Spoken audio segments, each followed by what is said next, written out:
আজকে সকালে ঘুরতে বেরোনোর পর থেকে পাভেল একটা কথা বলছে যে তোকে একটা খতরনাক খাবার খাওয়াবো। খতরনাক? ভালো কি মন্দ নয়, খতরনাক খাবার খাবো। কি কি খাবার? সেল রুটি। সেল রুটি। আচ্ছা, সেল রুটিটার চেহারা দেখাই। এই যে এটাকে কোন দিক থেকে রুটি লাগে জানি না, কিন্তু এটাকে বলে সেল রুটি। দেখতে অনেকটা জিলিপির মতো, জিলিপির মতো দেখতে।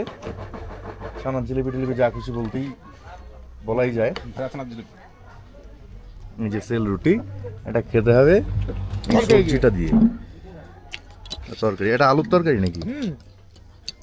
দেখি কেমন লাগছে খেতে। খেতে ভালো কি মন্দ নয়, খেতে খতরনাক। খেয়ে দেখি। ভালো খারাপ বলবি না, খতরনাক না। হুম, খতরনাক। খতরনাক খেতে। এখানকার স্থানীয় খাবার, খতরনাক খেতে।